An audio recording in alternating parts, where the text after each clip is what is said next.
Good morning, everybody. Welcome to today's 1 million by 1 million strategy roundtable for entrepreneurs. 1M, as you know, is the first and only global virtual accelerator in the world for technology startups. And our mission is to help 1 million entrepreneurs reach $1 million and beyond in annual revenue. In support of that mission, we do these roundtables week after week after week. This is the 555th session.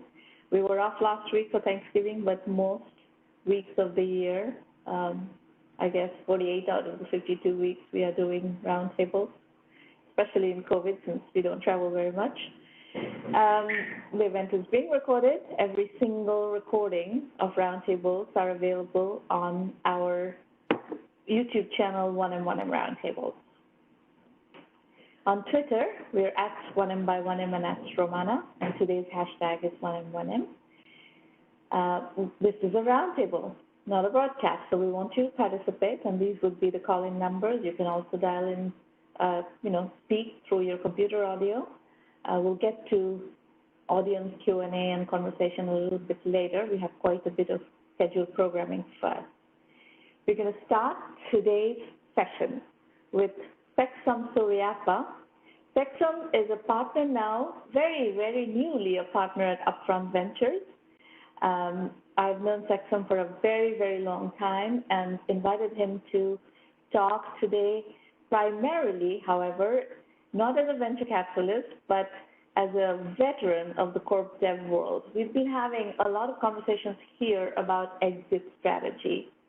And in prior sessions, you have listened to speakers discuss, bootstrapping to exit and various nuances of how acquirers, the buy-side acquirers, do acquisitions, how do they think of acquisitions, and so forth.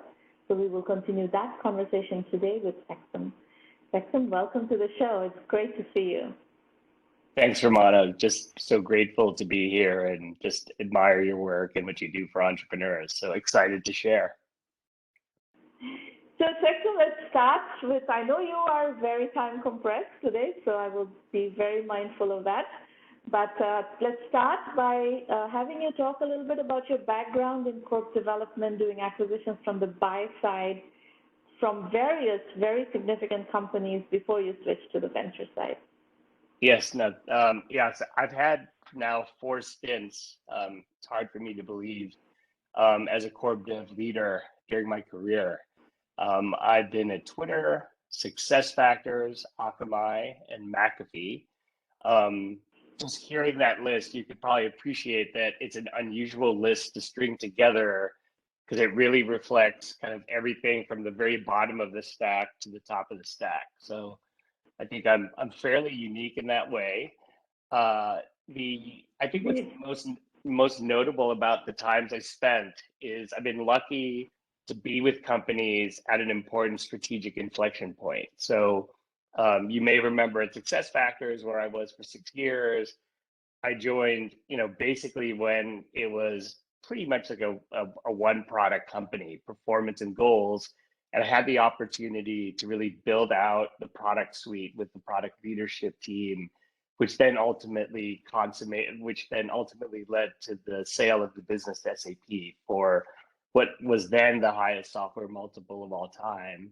And then more recently at Twitter, I had been part of the team that really was in place to accelerate the pace of innovation to really meet market needs. So these are different motivations.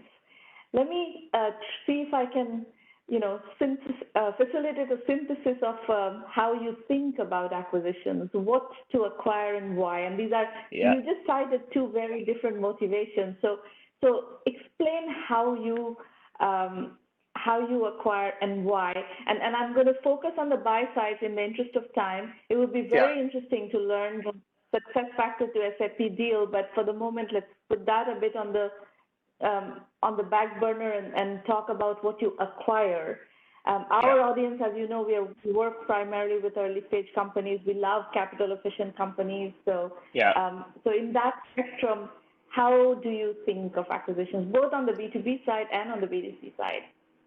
Yeah, so look, I think Really, the first thing is, as a corporate acquirer, what's really key is knowing where your company is headed, which really sounds trite, but sometimes, not always the case. So for me, like, strategy comes first, which is defining strategically where the company is headed. So as I said, in the example of success factors, it was very clearly, it's going to build out a product suite. What is a product suite? In what order do you stack rank a product suite? The second piece around thinking about acquisitions is, like, once you know where you're headed, you have to really bear in mind, even as a corp dev leader, that it's really one of three ways to get to the goal of executing the strategy. There's obviously internal organic build. There's often an opportunity to OEM, and then finally there's acquisition. And so I feel that part of my job as a corp dev leader was always not to try to shill a deal and get a company to do an acquisition. It was really to force the company to think through the three alternatives and then determine that acquisition is the best way to accomplish that. This is what you're saying is very interesting. Do you view OEM as a stepping stone to an acquisition happening? Yes, it can often be. There are at least a couple of examples I can think of at Twitter, and because Twitter's been relatively private about how it talks about itself, I won't probably name company names as I'm talking about it. But as an example, at Twitter, we were looking at spam filtering as an area, and we ultimately bought a company in that space. In fact, it was an acqui-hire. And minimally capitalized, so very much down kind of your fairway. But before the acquisition, we ended up kind of OEMing the product, and through the work of OEMing and discovering kind of both the talent of the team as well as the capability of the product, it very quickly moved to acquisition. So it's definitely a path. But I think that companies often tend to kind of go between buy or build, and sometimes don't really examine that middle zone, which can often be the right answer. Very good. Now, let's actually take this example that you started with. It's always easier to explain things with case studies. Yeah. Who drives acquisitions? Is it the product leaders or corp dev? How do you find out about this company that you ended up considering an OEM deal with, and that finally led to an acquisition? Yeah, so no, great question. So let me start with, in a very perfect world, I personally am biased towards believing that the product leader is the one who drives an acquisition.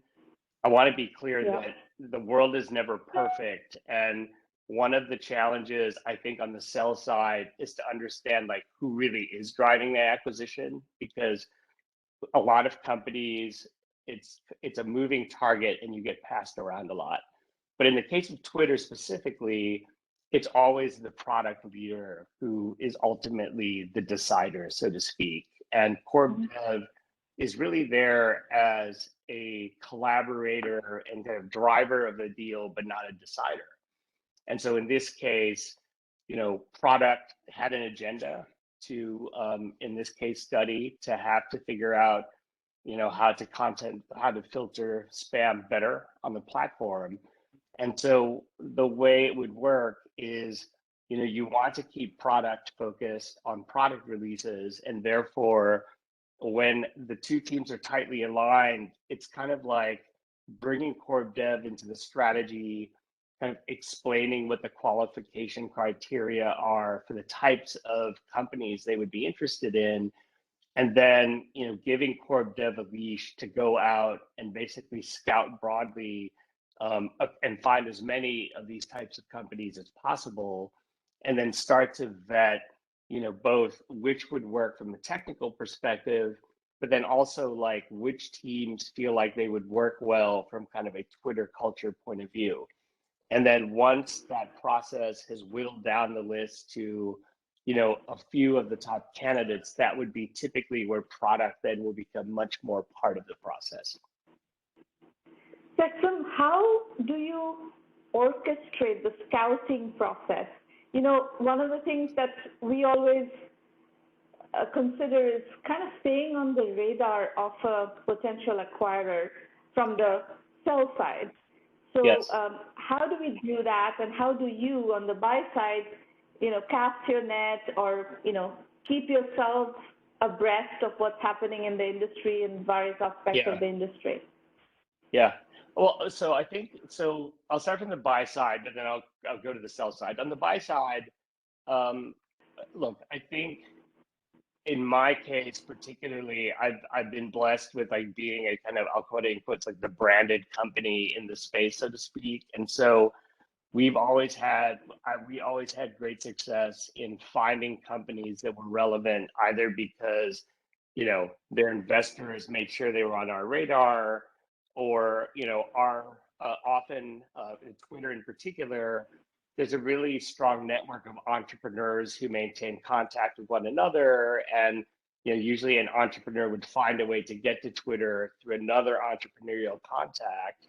Yep. And so I think that, you know, ultimately, like turning to the sell side of it, I think there are a couple of ways. I've obviously already mentioned a few, which is use your network and get to the company.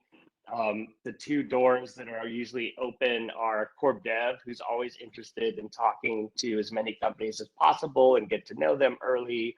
And then the other door is really the product side. And then there, you know, I think most savvy entrepreneurs will find a way to network their way to the business. I think the third way that it's seldom as appreciated but very important is, I think particularly if you're on the enterprise side, is either if you have common customers, which is an excuse to talk to each other, to kind of meet in the field and, you know, come up with an idea where there's like an interesting joint value proposition that you can bring to the other side.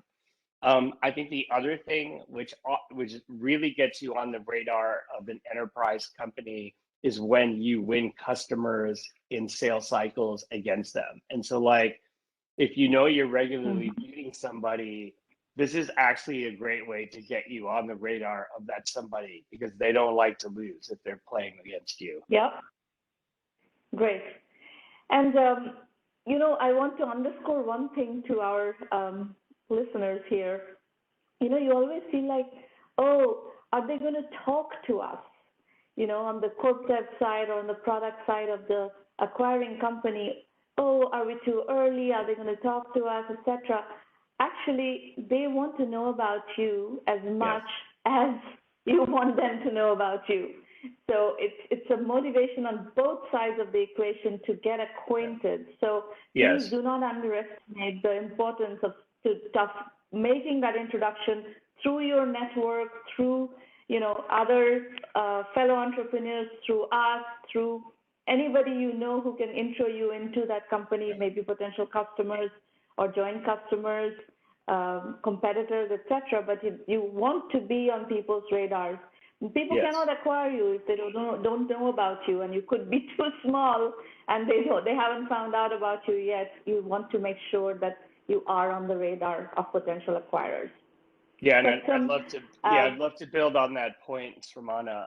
I think the other thing I'd note as a buyer is that the places where I've seen it most successful is where you've been able to build a relationship and you actually know each other long before the sale is something that's going to be imminent. And that's just because all these things are very relational. And you know, when a company buys you, they're buying you because not just because they like your technology and your product, but they believe you're going to fit, and they believe that you're motivated and aligned with the mission, and that you have people that will be aligned with that mission. And so if you only approach companies when you're ready to sell, there really usually isn't quite enough time to have that form of discovery. And so, like, it's harder for a buyer to have conviction.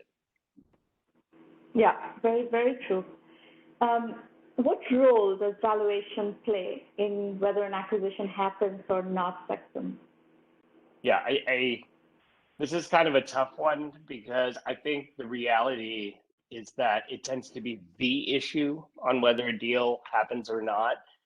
And that's because very professional corp dev teams are usually highly disciplined around how they value deals, and what are the norms that they use around them.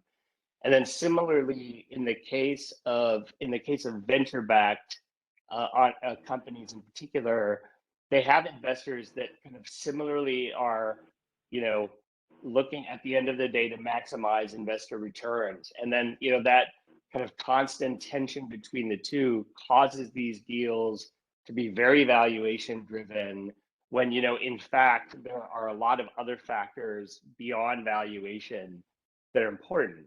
Now, if I turn to the seller side of this equation, I would say one thing, which is I think for sellers, it's often very difficult, particularly bootstrapped and minimally capitalized ones in the process, because there is often an asymmetric advantage that buyers have, because like sellers often are selling their first ever business and they don't have as many reps at doing that, whereas buyers are doing this all the time. They have typically will have better information. And so the thing that I would advise sellers around is that in order to have a successful sale process, if you've determined you're going to sell, you have to have like credible options that give you an opportunity to create what I call pricing tension in the process. Like, you never want to have one potential buyer. You want to have several that are viable, that you're moving along at a pace that's more or less parallel to one another. Because when you get to the end, if you only have one potential buyer, you don't have a lot of flexibility in terms of pushing value. Whereas if there is tension in the process, this is what allows you to achieve kind of better prices. And then the last point I'd make is that it was similar to my point around using your network. You really want to, if you don't have sophisticated investors who put money into you, you want to make sure you're leveraging people who are savvy in the tech world, who kind of understand or have sold businesses, whether that's other entrepreneurs, a mentor advisor, it could be even like a great deal lawyer that works with you, but you do want somebody in your corner. Yeah. And what are the drivers? How do you, from the buy side, value deals that would be helpful for the entrepreneur on the sell side to be aware of? Yeah. So I think a couple things. One is, if it's an acqui-hire, what is most typical is that companies will value those businesses purely on what I call like a dollar per product headcount multiple. And so the reason that may be relevant to an entrepreneur is that, to the extent that you have kind of a lot of commercial people around, you need to understand that an acquirer really doesn't value the commercial people when it's looking at an acqui-hire. It's purely how many product and engineering people are on board. And so this is like an equation you kind of have to understand when you're doing that. The other thing that's important, whether it's acqui-hire or really any type of deal with small private company, is buyers want to optimize for more money going to team and employees than investors. And so I know we'll get to this a little bit later, but in a way, and now I'm speaking against myself as a venture capitalist, but in a way, buyers love the world where almost all the money, if not all of it, goes to the entrepreneurs and the people who built the product and so on, than having to give any of the money to the outside. I mean, it's a necessity in many cases, but it's clearly a preference if it's possible. So, which is a good segue into the discussion on bootstrapping to exit, which comes up a lot in our quarters. We have had several bootstrap to exit deals, very thinly capitalized companies or completely bootstrapped companies that we have had exits with. Now, what is that equation? If it's a tech talent-based multiple, acquisition price in an acqui-hire situation, what is the current thinking on that? Yeah, so I would say this. The biggest, probably the biggest leap in terms of valuation at the end of the day is literally whether it ends up being a so-called tech and talent deal versus an acqui-hire deal. I mean, an acqui-hire deal, realistically, there isn't, those are not going to be like a rich value. What you're really looking for as an entrepreneur clearly is having not just a product, but that you can show a product market fit. So I would tend to, like, where I divide it is like acqui-hires tend to be like finished the product, didn't prove product market fit, unlikely to have any commercial success. Tech and talent deals that have the potential to have higher multiples are product complete, very early signs of product market fit. If the company chose to raise another round, the buyer will have the feeling that this company could continue to scale. And so in some ways, that's where they start to pay what I would call closer to a company market multiple, that is extrapolated from both company comparables in the public space as well as private comparables in kind of venture landscape. And then the third, variety, which is a more mature variety of it, is where like you're actually having commercial success and your metrics are scaling, and the art is you want to be selling at the moment where things don't appear to be slowing down but are accelerating. Because anytime there's acceleration, that's where a company feels pressure to pay up, so to speak, if that makes sense. Yes. So I'm going to double click down on your second category, which is you have product market fit. The options are, do we sell the company now or do we go for another round of funding? If we choose to go for another round of funding, we will get funded because we have product market fit and we have customers and so forth. So in that scenario, how does valuation compare in an exit versus a funding valuation? Yeah, so I believe that this is where things get really tricky, because I believe that because of where the venture capital market is today, which, I would argue in some ways is a bit probably frothier than like where an acquirer is willing to pay.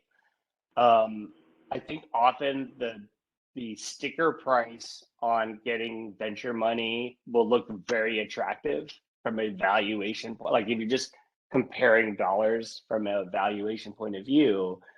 But I think where the tension is for the entrepreneur is twofold. So one is when you raise money at a relatively high valuation, because that's where the venture market is pricing you, you're also now building in an execution ramp that you need to execute to in milestones that could potentially be heroic, because you do actually have to grow into these valuations through execution. Whereas on the sell side, if you decide to sell, even though those dollars on a nominal, I'll make it up, like the venture market may say you're 100, but the buyer market might say I'll pay you 50 in cash today.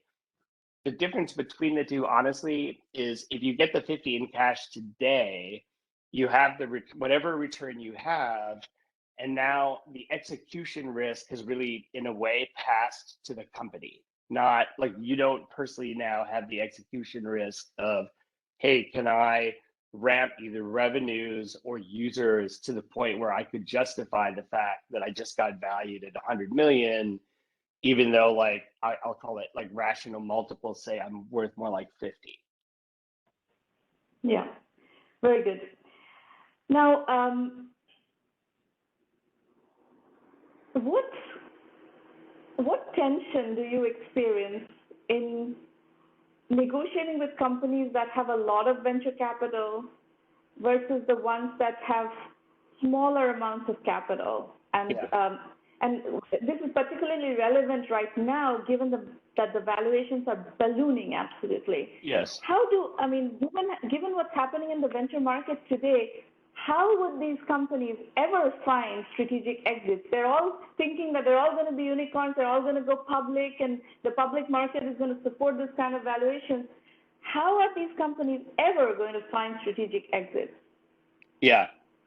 So I guess I'd say it this way, which is the reason you do see valuations like this is that in some ways, like the market has proven out that it is actually possible to have like multi tens, if not low hundreds of millions of dollars exits, which, because you've been around for a while too, it wasn't something that really happened 10 years ago, right? Like I talked about No. success factors being the highest software multiple of all time when it sold in, I think it was 2011, I've forgotten now, but that was only like a $3.4 million deal, a $1 billion deal, which is a pittance, right, in today's world. And so I think what I'd say is that entrepreneurs do have a belief that right now, and maybe investors too, that the trees will just continue to grow to the skies because they have seen, they see Stripe as, showing that there's the potential to get there. You see valuations like Coinbase and so on. And so I think there is this natural tendency to think that you can be the one to get there. I mean, entrepreneurs are inherently optimistic. But I would probably flip it around. I'm a bit old-fashioned and still believe that, at the end of the day, what you want to do as a business owner is to control your own destiny, and that you should capitalize yourself as much as you need to get to your next milestones, and you should be very rational about like what level, what level of scale you believe the business will achieve, kind of when it achieves its journey. Different companies will get to different scale, and think a lot about like what is a great return on the investment you've put into it, both in terms of sweat and possibly in terms of money, and realize that when the tide finally turns, the companies that will do okay are the ones that actually build real businesses and have been able to execute and grow, and not because they were fueled by lots of excess capital, but they had inherently strong business models, with, again, old fashioned, but real unit economics and so on. So yeah, I think Yeah. I'm probably not as in favor of the tendency to overcapitalize companies that don't need them, and would prefer to see them kind of run leaner, and in some ways have to have the struggle of being resource constrained, which I think is what drives like great companies, to be honest. Yeah, we are on the same page on that. Seksom, I'm going to have to let you go. We will have you back to discuss your new role at Upfront Ventures and what your firm is focusing on. So have a good flight, and thank you for coming. Thanks for having me, Shramana. I really enjoyed it. Bye. Take care. Bye. Thank you. Folks, we are going to switch to the entrepreneur pitch section. Just to set expectations, if you haven't been here before, we are completely on your side. This is a safe working session, so you can freely discuss your challenges, and I will do my best to, give you meaningful input. We're going to actually first work with Nitin Khandelwal. He is a premium member of the 1Mby1M program, and we've been working on his business for a while, and he has some stuff that we want to work on today. Nitin, how are you? Good morning, ma'am. Thank you for the sweets. I received received them. I had been away for the weekend. I just got back yesterday, and I received your sweets, and I've had one of them. It was very good. Thank you. My pleasure, ma'am. My pleasure. Okay. So, did you like? Sorry? Did you like, ma'am? Have you eaten? No, you haven't eaten sweets? I had one of them, several pieces of one of them. I haven't started on the second box yet. No, very good. My pleasure, ma'am. Thank you. So, Nitin, for the benefit of the group, please explain quickly what you are doing, and then we'll go straight to the area that we want to work on today. So we are a small business loan marketplace that specializes in secure loans, and but we are handling all the loan requirement of a small medium businesses. We have complete ecosystem for business loans. We are handling end to end. We are helping. We are doing all hand holdings for SMBs, and it's a online marketplace where borrowers are interacting with the lenders directly on a video call. They can talk to video banker. They can talk to multiple video banker at the same time. They can talk to 3, 4, 5 video bankers at the same time and do the negotiation with them in terms of commercials. They can negotiate with all the bankers in a single window. So we have been doing this business for the last 7-8 years. Now we are moving to the fintech. We have launched mobile applications for Android and iPhones for bankers and for borrowers. Now borrowers. So as I just explained that what we are working on here is the transition of a brick and mortar business to a fintech business. So there's a lot of domain knowledge in the company. There's a lot of history. There are existing borrowers, existing lenders, and there's existing revenue. So now we're casting this business in a fintech mode, and the fintech part of the business has already started generating revenue. And we're going to work on the financials today, right, Nitin? So tell me which slide should I go to? This one? We can start with this one, or if you want to switch it to, because you wanted to discuss month slide, so you can move to next slide actually. Okay. So you wanted to see the monthly revenue actually. So we have done the monthly modeling for the.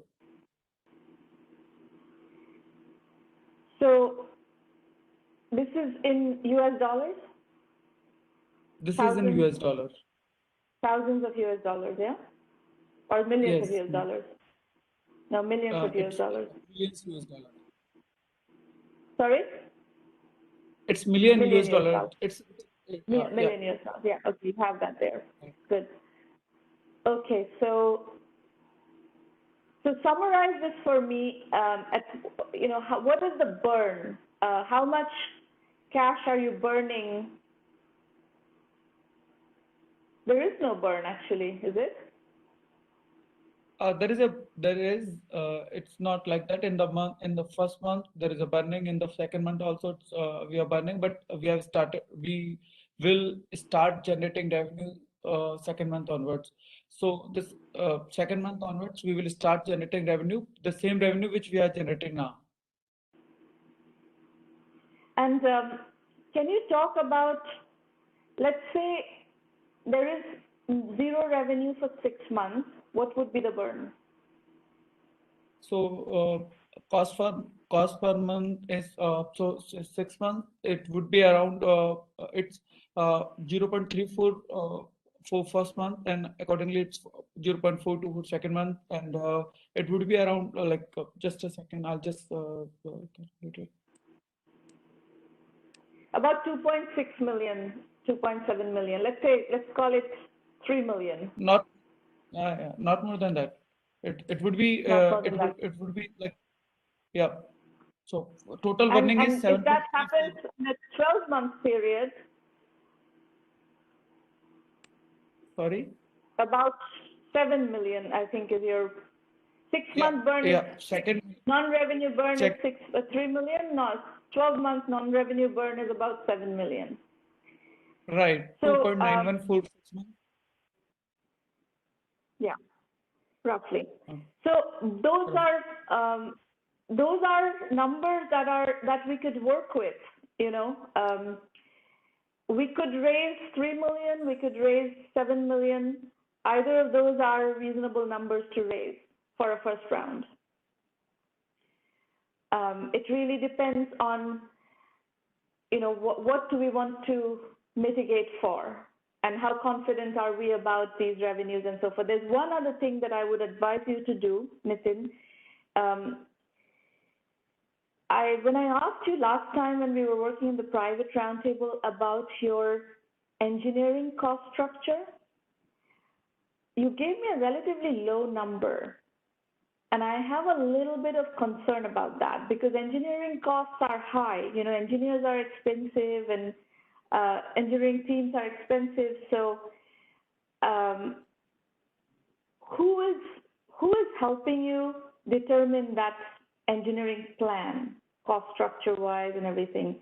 Is there somebody who really is an experienced engineering executive who's helping you determine that? Yes, ma'am. Yes, absolutely. So we are working with the IT company, so they are helping in all this thing. We are taking quotations from them only. And your assumption is that engineering remains outsourced in the next few years? As of now. No, but we will have VP engineering in-house. VP engineering in-house, but what about the software engineers? So it will be outsourced. It will be outsourced. So we might get a pushback on that one from investors. Okay. We may get a pushback on that on investors. This is the one that ought to be considered. So, you know, you could. We have a small team. We have a small team in-house also. We have kept in-house. We have a small team in-house also. Yeah, a small team in-house. Well, this is a conversation that we should have with investors, is that are they going to accept that or would they feel more comfortable bringing that in? So you should create an alternative analysis. If you have to bring the investors in the engineering team fully in-house, what would that cost? So we have factored the cost that as an alternative. You could say that if we leave bring a VP engineering and a small software team in-house, and we use outsourced resources, this is what's the cost structure. And we are already working with a firm to do this.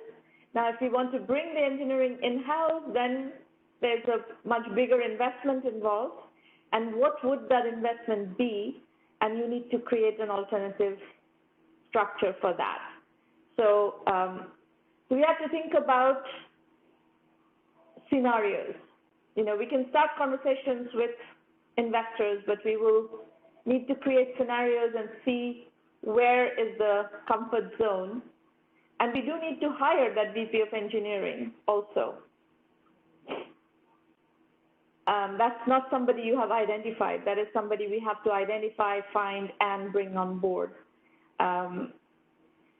Okay, so I think we have identified two numbers here. One is a midpoint number, 6-month number of a 3 million burn rate, but really you're not going to go to zero revenue.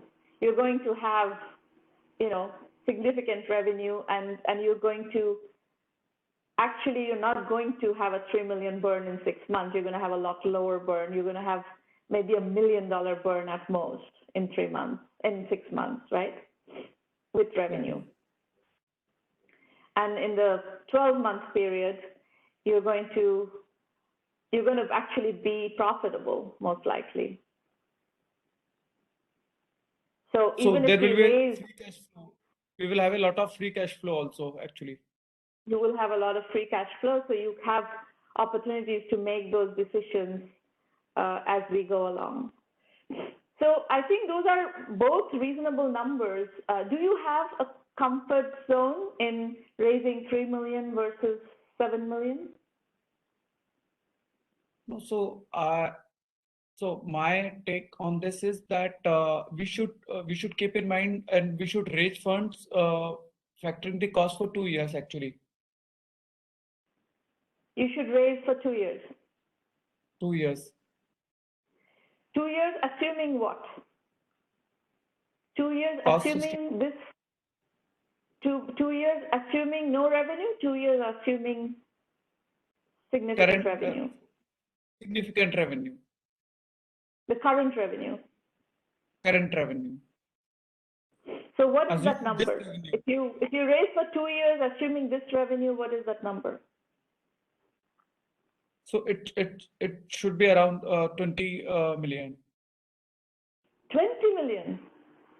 So because the total cost is first year cost is it's 7 million. So first year cost total cost in year 1 is 7.34 million and year 2 is 11.63 million.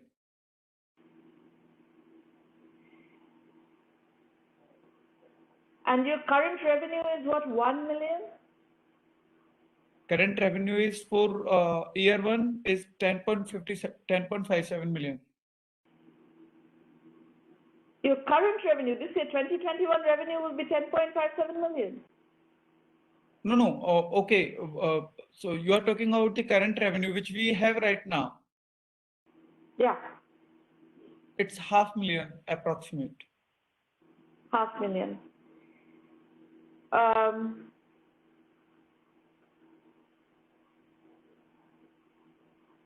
I think raising 20 million on a $500,000 revenue is probably not a great idea. In the current market, you can probably raise it. But I would do it in 2, especially given the numbers that you're quoting. If you can deliver on the numbers that if you can deliver a 10 million revenue in the first year after financing, and let's say you raise 5 million, you're going to keep a lot more of the company and you'll still build a very good company. So explain to me why you want to raise $20 million right now. What is the justification of raising $20 million right now? So justification for because raising 20 million. Here's what I'm telling you. If Nitin, you tell investors that, oh, I want to raise $20 million right now, given these are my projections, investors are going to frown and say, why? Are you expecting to fail? Why? You don't need $20 million. If you're expecting to succeed on what you're presenting here, there is no justification for raising $20 million. So we can raise it in 2 parts. It's not that something we need to raise 20 million in one go. We can raise it in 2 parts. I wouldn't raise 20 million in one go. Right now, we need to decide what we're going to raise now. Okay. What is the first round of financing that we're going to raise? And what is that number? Do you want to raise 3 million? Do you want to raise 7 million? Do you want to raise 5 million? What is the number? So, I believe, as per my best understanding, it should be for 1 year. Like 1 year cost is 7 million. So the best figure is 7 million. So we should keep in mind that total cost is going to be 7 million. So we will be working completely on the disbursement part. We will be working on the productivity. So we will not be worried about the cost and other expenses. So our focus is going to be on the. So if you raise 7 million and you actually execute on your plan, you should be break even at that point. And you will raise more money, more growth capital, but you will be in a very good position. I think that's enough. 7 million is the outside amount that you should raise in this round. Right. That makes sense. Okay, good. All right, so the only factor there is that if VCs feel more comfortable by bringing engineering in-house, then there is negotiation and you can work that out with them. So ma'am, so in that case, we have figured out the cost for technology cost for $40,000 in the first year and $40,000 in the third year. So we can revisit the cost, but like it should be doable in the same cost, in-house or outsource. It should be doable in the same cost actually. $40,000 a month. That's it. That's it. So because we have already figured out cost for VP engineering. We have a small in-house team also, and technology part we will be doing in parts actually. It's not we will invest all the money in one go in the technology. It is going to be in part actually. Okay. sounds very low to me. Technology costs are very high these days. So I think that's the pushback you're going to get from investors, that this sounds very low. I can get connected if investors want to talk to my IT agency or IT people, then they can always talk to them. They have delivered very nice project in the past, and they had worked with very renowned companies actually. Okay. And this is your year 2 revenue plan. Yeah, it's a year 2 revenue plan. You so asked for 20. Something that you need to pay attention to, Nitin. Neither cost nor revenue in a growth company remains flat. So if Q1 revenue is 7.06, Q4 revenue cannot be 7.06. It has to be significantly higher. Otherwise, you don't have a growth company, you have a flat company. This doesn't work. Okay, but I wanted to tell you something here, that what we are doing, we are optimizing the resources actually. So if we are optimizing the resources, then it's necessarily doesn't make sense to because whatever hiring we are doing in the first year, we are optimizing all those resources in the year 1. Then we are adding 50 telesales people in year 2. Then we will optimize all the resources in year 2. Then accordingly, what we are trying to focus here is that all the workstations are productive to us. So right. So that's why we are not we are keeping it stagnant. So you only kind of add resources once a year, and you optimize those resources for the whole year and execute on the same resources for the third year, for each year. Exactly. No, in third year we are again adding 50 TSA, 50 telesales. Yeah, but if you're adding, when in the cycle are you adding the resources? Because here you're saying that Q1 you're already fully productive. Does that mean that Q1 needs to be lowered, that you add the resources, train the resources, and they become stable from Q2 onwards? When is the adding happening? So adding is happening at the calendar.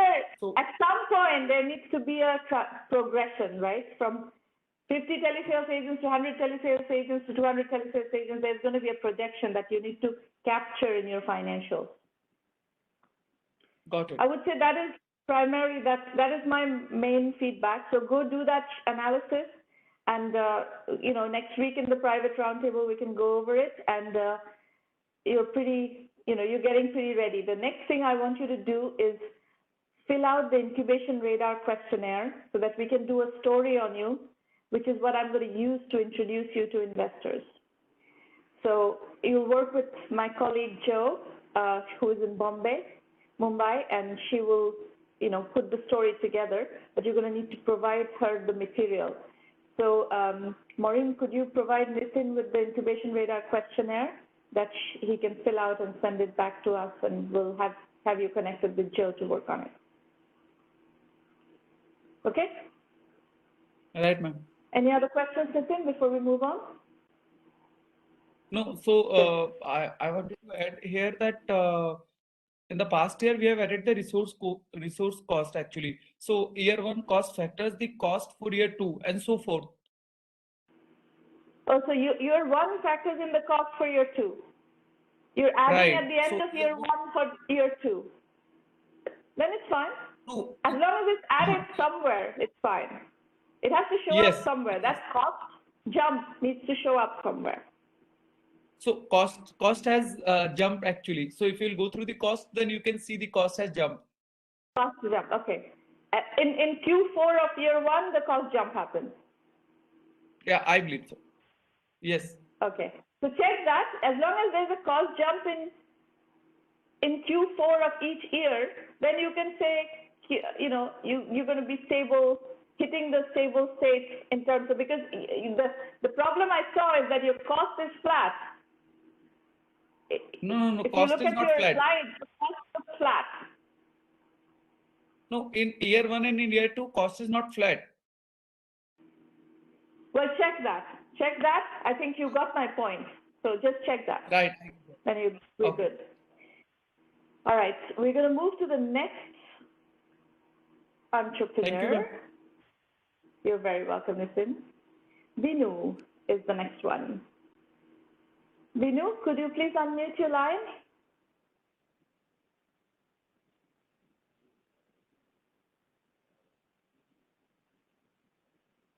Are you there, Binu? Yes, I'm here. All right. Hello. Let me start my video.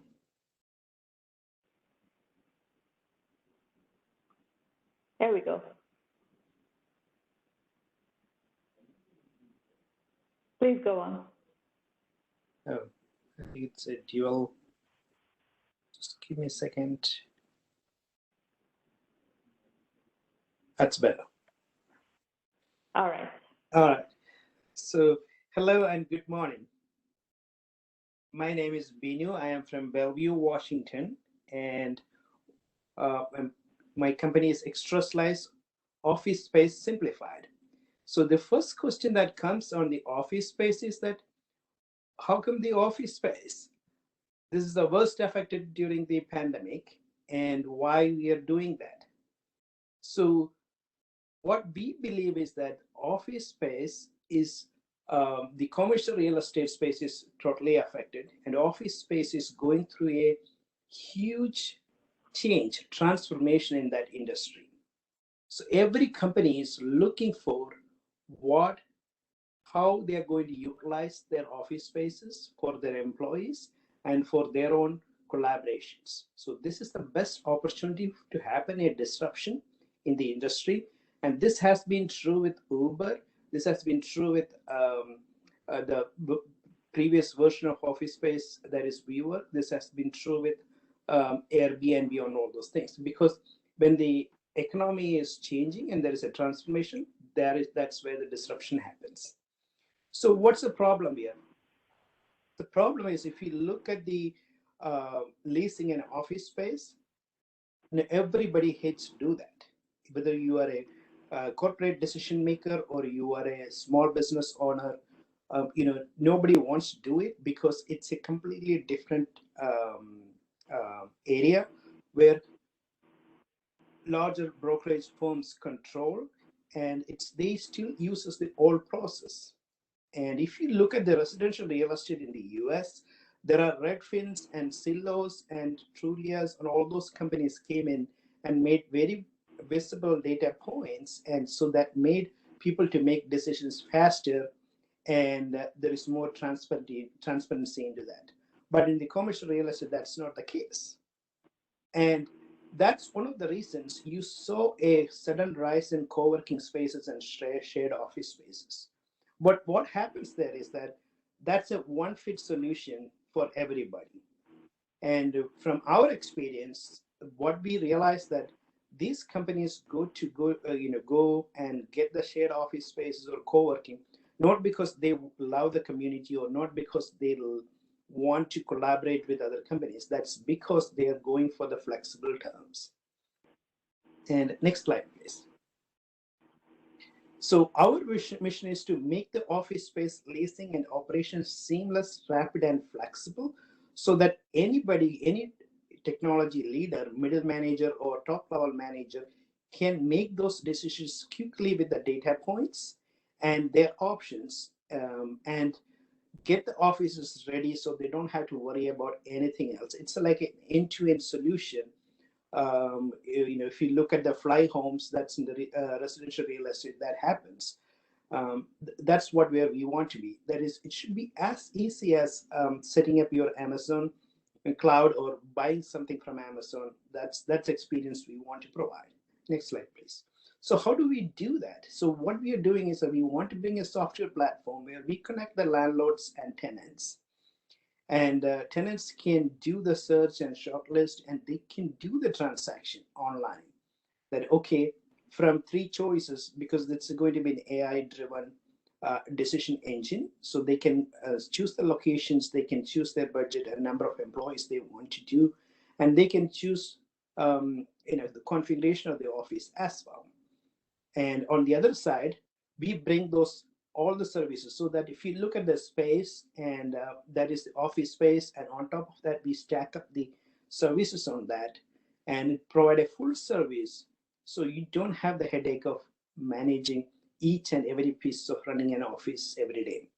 And for us, we bring those vendors in, and through the software platform, we control those things. So there is only one touch point for the tenants and landlords, and for the vendors also, there is only one touch point. So everything will be fall in place, and a smooth and seamless operation of the offices. Next slide, please. Binu, let me ask you some questions here.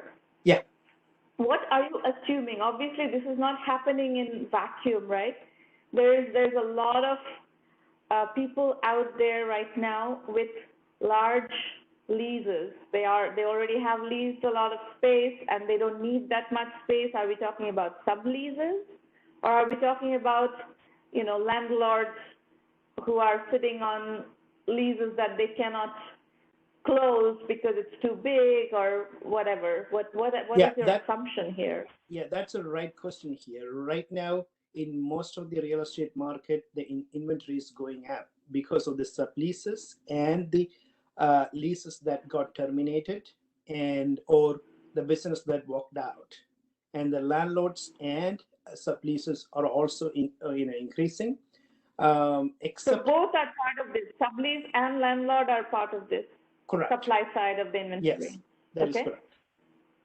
And this is what I was explaining. It's like how it works. So you have, as a landlord or as a leasing company, you can list that property in there, and we bring those pre-negotiated inventory into our platform so that those are ready to execute.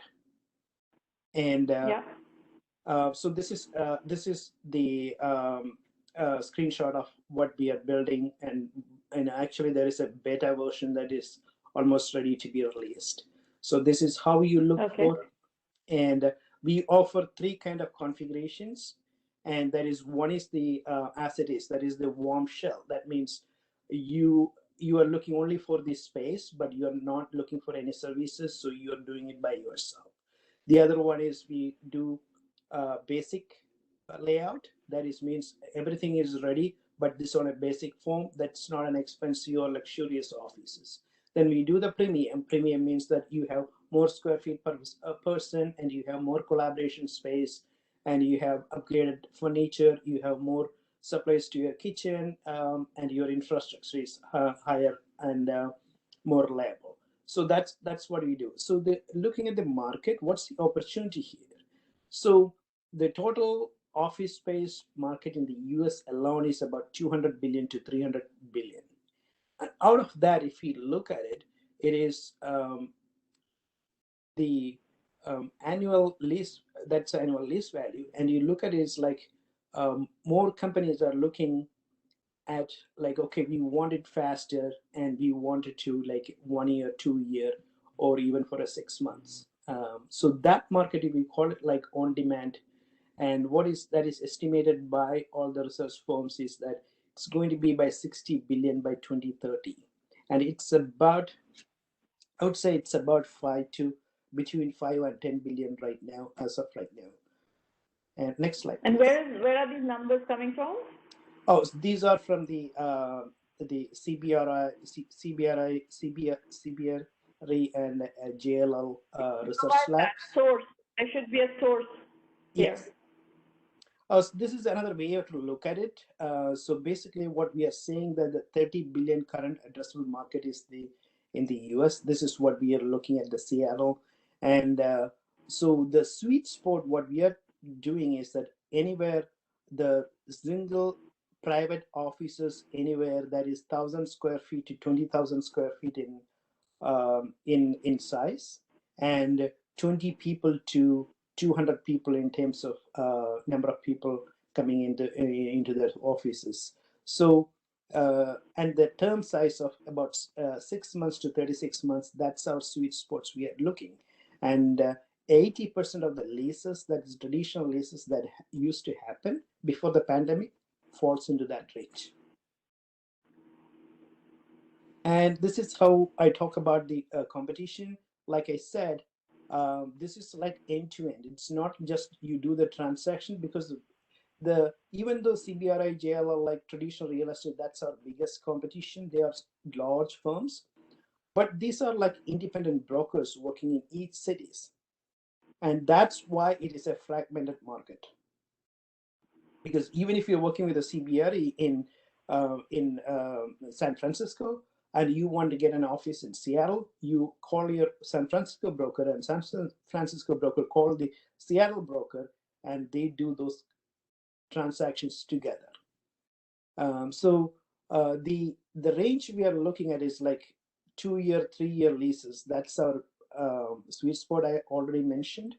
So that's why the real estate companies are the biggest competition for us. Then on the other side, the co-working shared offices like Industrious, Regis, and WeWork, they are there. And we do get some competition from them. Most of the time on the bigger companies and larger teams, we win. We win about 2 out of 3 times. That's because these companies get their own offices. It's not a one size fits all, and they also get independent suites. So there is nothing associated with like we work. You win 2 out of 3 times. Is this talking about actuals, or are you talking about fantasy? This is actuals, because if you look at the pandemic time, we did extremely well in the Seattle area. So you're already operating in Seattle. Correct. We are already operating in Seattle. And the third and what category. are the numbers? Yeah. These are your customers? I'm sorry? Oh yeah, these are this you is wanted like, to go back. Yeah, sure. the third category of our competition is this kind of Liquid Space, LoopNet, DeskPass, those kind of aggregator online platforms. What happens is that they want to be the Airbnb of those firms, but we know from our experience that's not going to work. That's going to be only a small size business. You can be 100 million, 200 million company. That's it. That's the maximum you can get it, because the B2C model doesn't work in B2B model. Yeah, next slide, please. And these are the some of our existing customers and tenants right now we have, and we have many more. And this is our next goals. We want to be at 10 million run rate revenue. Right now we are just below 2 million. So we need to have an additional 8 million coming in. That's why we are raising the fund. And I'm sorry? What is your revenue model? What percentage do you take of a transaction? The next slide, please. So this is a revenue model. So if, for example, the minimum we get is a 4% of fee on monthly lease payments. That is, it's about 4 is the minimum. It's about 4 to 8%. Depends upon the contract and lease agreements. This is for the basic, that is office as it is kind of deals that comes. So if you layer up the services on top of it, it can go up to 30 to 40%. And average, we are about 20% in the. So you actually offer managed services? That is correct. To landlords? I see. Yeah, it's not for the landlords, it's for the tenants. It's for the tenants? Yeah. I see. So the $2 million is based on this revenue model that you're currently doing? So the $2 million model entirely not based on this model. So we still have a traditional kind of shared office space that is in one location right now. But all the expansions that we did since Q3 of 2020 is based on this model. So what is the revenue that you're doing based on this model? So we are doing about 800K on this model. 800K on this model. And yes. How much of that has managed services involved, where you have to staff those deals with people? Oh, we don't have to staff those with the people. So our goal is to make it entirely unmanned positions. So only thing is that if there is anything that needs to be supervised one of our representatives have to visit that place. And that too also we are cutting down that as we grow and make it standardized, we can outsource that service to at a property manage or supervising company as well. So that's in the plan. But so there's a cost involved. That's my question. Correct. Is that... So we assign about every month we assume it's like about going to be a 4 hours of cost, 4 hours of labor at $45 per hour. That's what we assume it's going to be. I see. Okay. So and this forecast is all based on Seattle, or is it multiple cities? This is based on multiple cities. So so initially our goal is definitely we are on the Seattle based, and right now. At what point are you expanding to a second city? Is 2022 Seattle? 2020 we are, yes, 2022 is Seattle, and then we are planning to the California, San Francisco, and Portland. In that straight line we are planning, and also we towards the end of the 2022 we would look into Austin and New York market as well.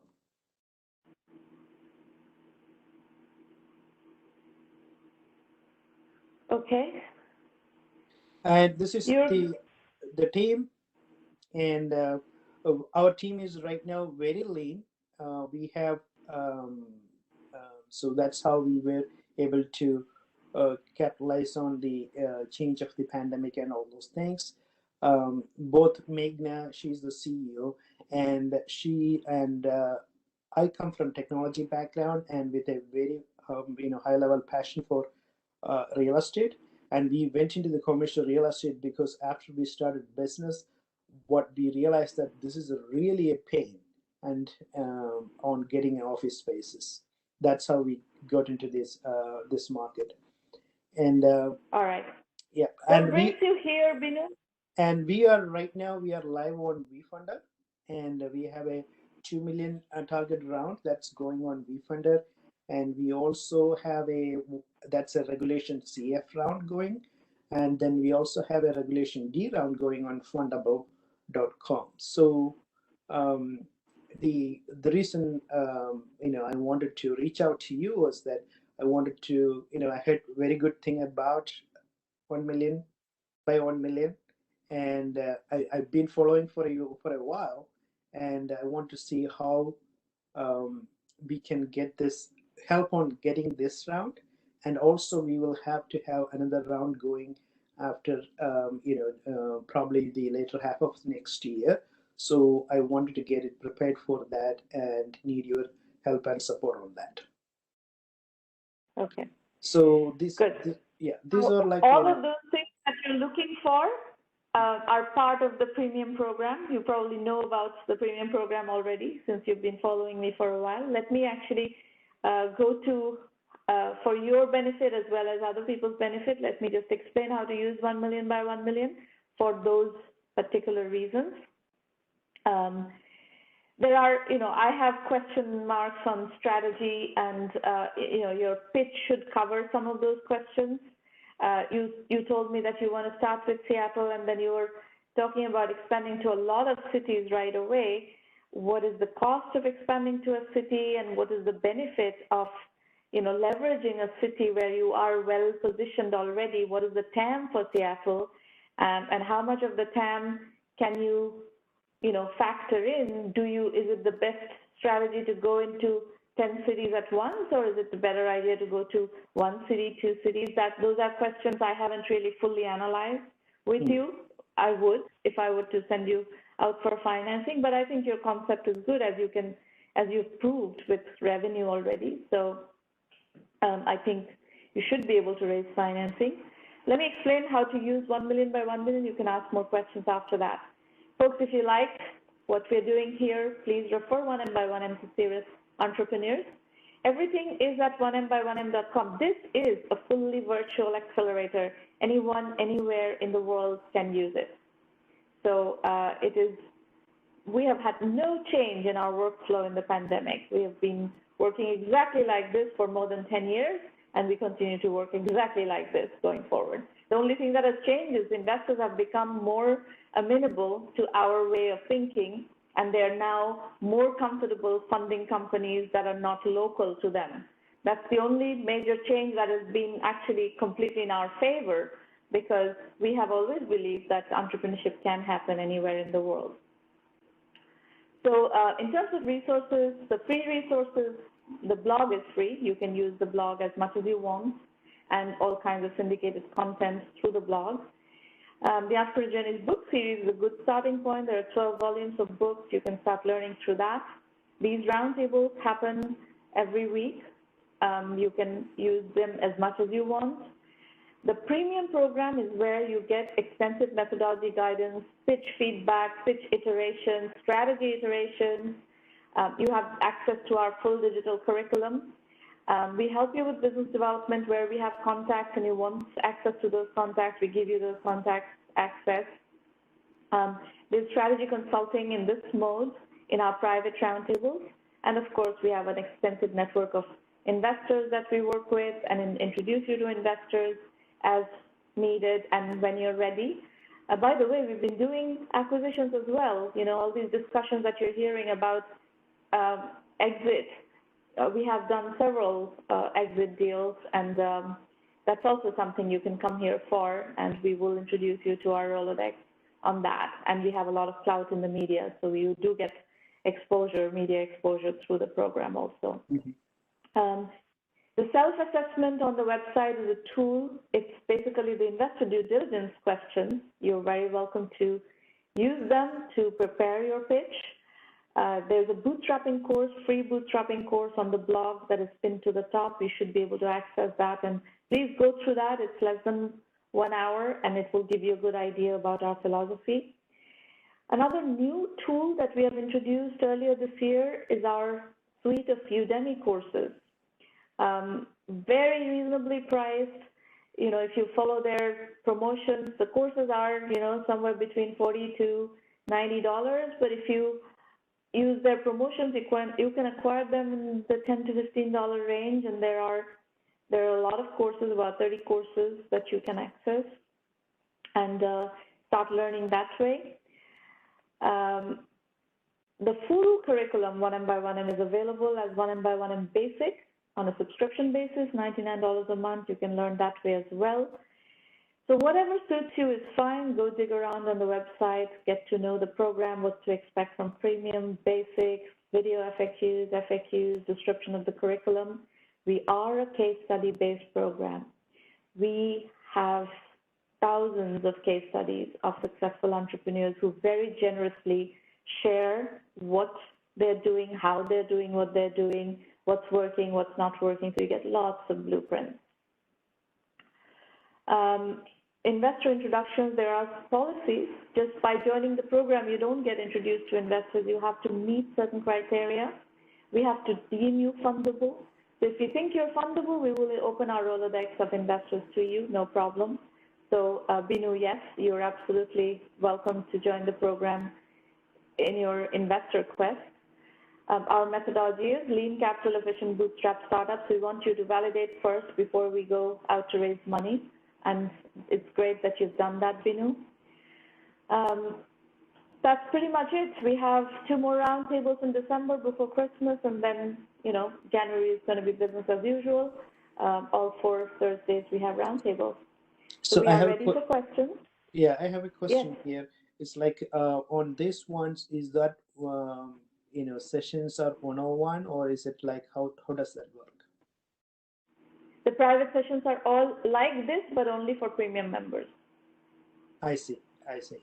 So just like you interacted with me today, but they're, you know, closed sessions. They're not published outside of the program, and outside of the paid program, no one can access those.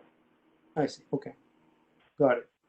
And they happens like, you know, how do we schedule that? Like...